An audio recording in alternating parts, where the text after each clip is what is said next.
Hello and welcome back to another video. The purpose of this video today is to try to help you decide between the Ranger Fire Glove and the Ranger Water Glove, because Fox has fairly similar descriptions between these two products, but they definitely fit two different use case scenarios. And I'm gonna hopefully help you make your decision between the two, as I ended up purchasing the Fire Gloves first, and these will be returned for the Water Gloves, which I have here next to me. The purpose of this video is simply because I am planning a trip back out to the Bellingham, Washington area for some winter mountain biking, and I expect to encounter freezing to slightly above freezing temperatures with active precipitation and lots of wet and moisture. And so I am trying to set myself up with some gear that will handle those conditions as well as last me into the future. So I've picked up some gloves here, as well as this really cool piece, which is the Ranger Fire jacket. And there's something really cool about this jacket that even Fox doesn't advertise on their website for some reason. But I will be making a future video of this because I really want to actually use this product first so I can give you some much better feedback. Again, the purpose of this video is not a review so much as it is just talking about the details of these two products to help you make your decision. So let's just jump right into it. First up, we have these. These are the Fox Ranger Fire Gloves, and we can see that they're depicted behind me on the television. They're available in this really nice dark maroon, which is the same color as the Ranger Fire jacket if you want to go color matching, or you could go black on red as I initially had planned.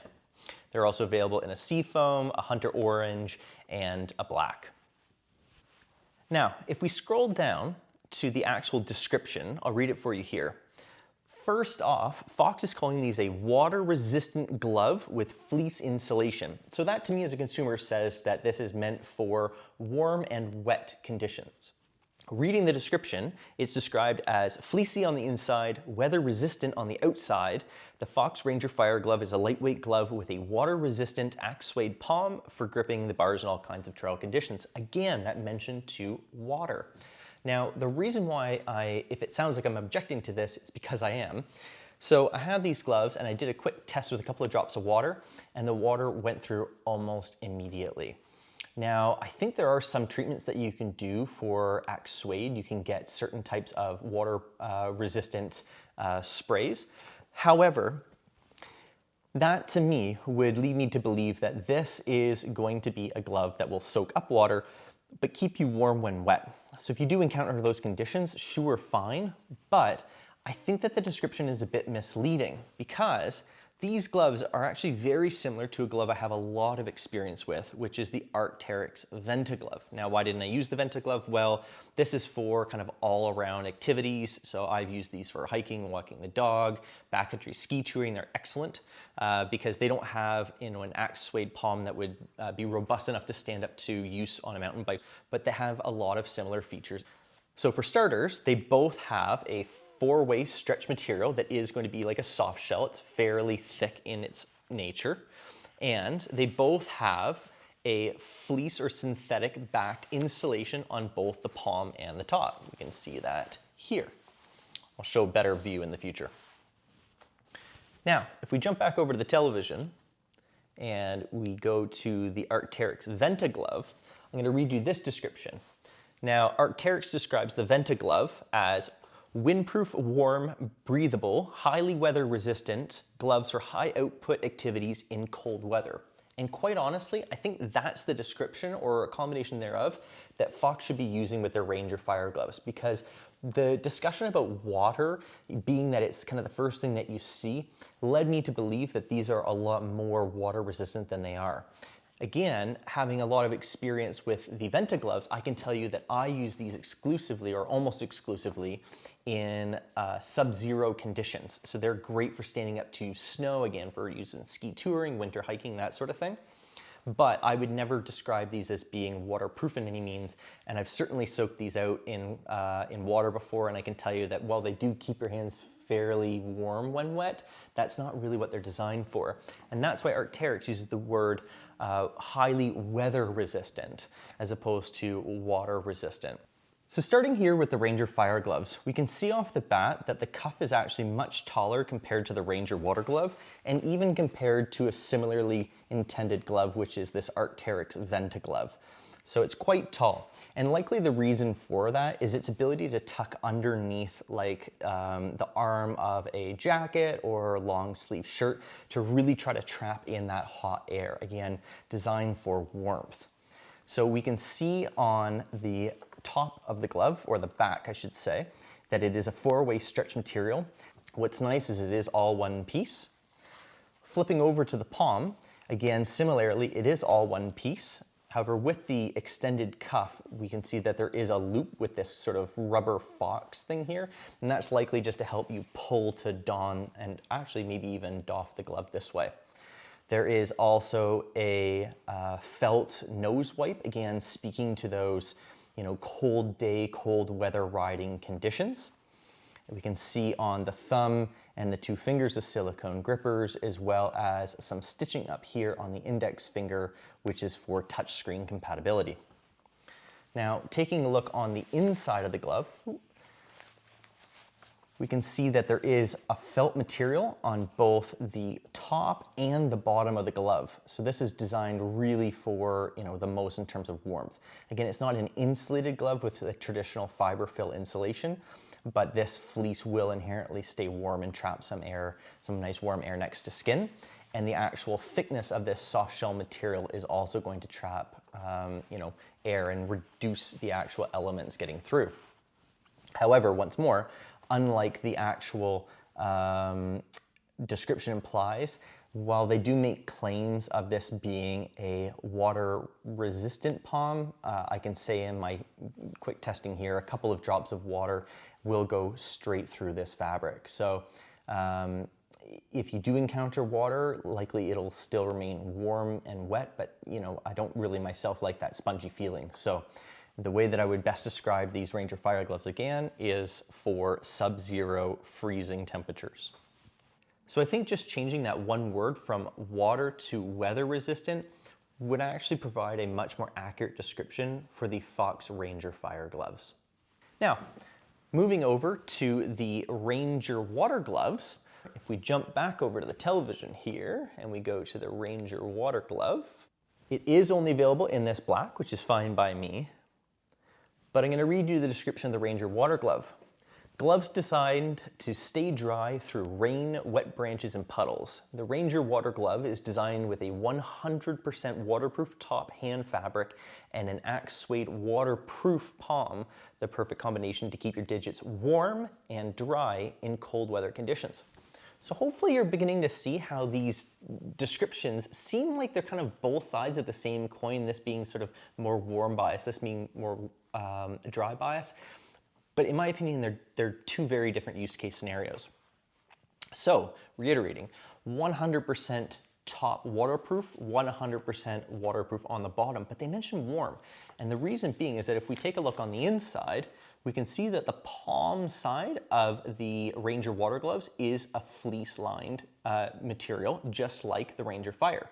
However, unlike the Ranger Fire, it has the standard material, actually it'd be more this material here, on the top side or the back of your hand. So the fleece will, like the Fire, keep you warm. It's again a thinner soft shell material, but what's really important to keep in mind here is that when there's a waterproof breathable membrane, that's going to cut down significantly on the actual breathability of this garment. And I talked quite a lot about that in one of my most recent videos, which is the Arc'teryx Saber jacket and bib pant review, which yes, that was about a ski jacket and pants, but I talked quite extensively about 3-layer garment construction and breathability. Since this glove has that waterproof membrane in it, it's going to trap a lot of heat, and again, it's actively trying to insulate you with that fleece. So these are actually going to be really quite warm, but they are going to keep you dry. And I have tested these already, and I can tell you that they are 100% waterproof. You can stick your hand right underneath a running tap, and they won't let any water in. Now, I'll let you know a bit of a teaser. I did actually treat these gloves, this jacket, and the pants I also purchased with a particular product that will help the water bead before it absorbs into the face fabric. However, I'm gonna save that for the video when I talk about the Ranger Fire jacket.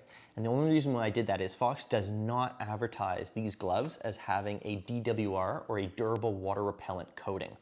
Now, any synthetic, especially when it's new and it has lots of chemicals like still coating the fibers, is gonna sheet water really, really well. But as you use that Garmin, then it can end up pulling a lot of water in. So while they're still new and clean, I went ahead and I coated these gloves. Moving over to the Ranger water gloves, we can see that they do use a much thinner top fabric compared to the Ranger Fire. So it's inherently gonna be less insulating.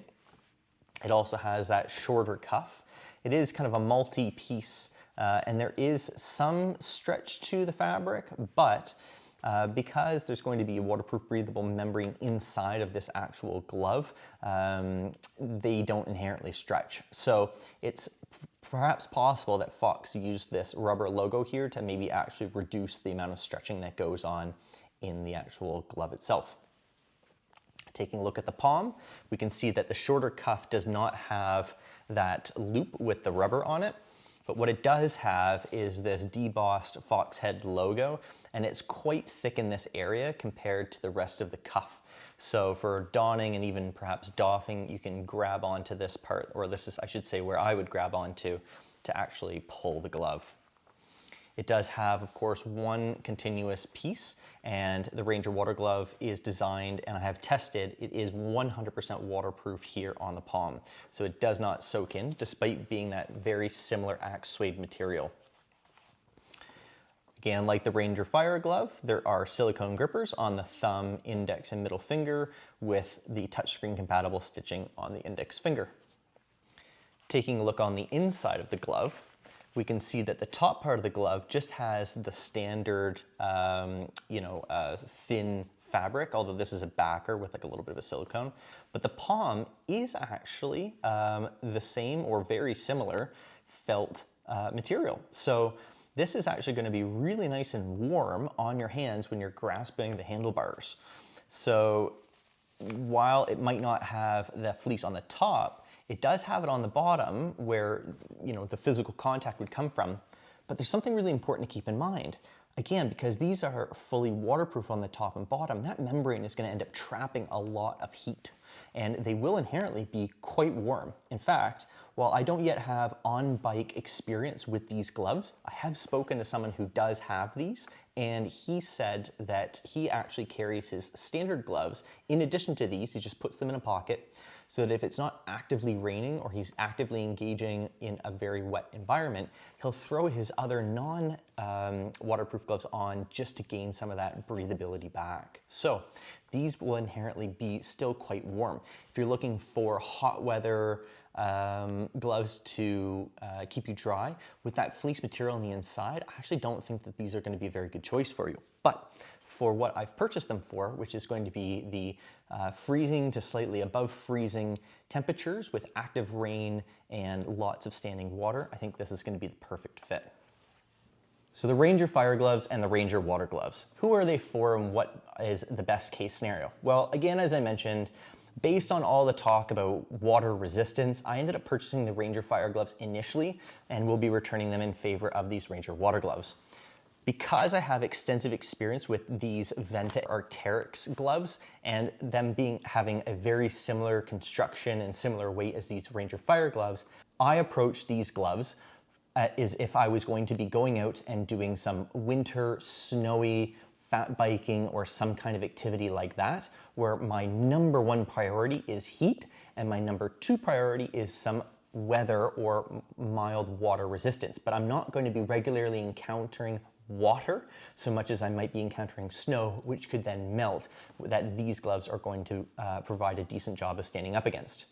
If, however, you're going to be finding water and wet conditions, albeit cold, then I would look at these Ranger water gloves.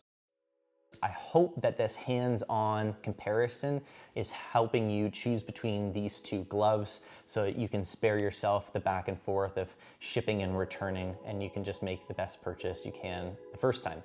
If you have any specific questions about the gloves I've talked about here, then let me know down below. I'd be happy to answer it.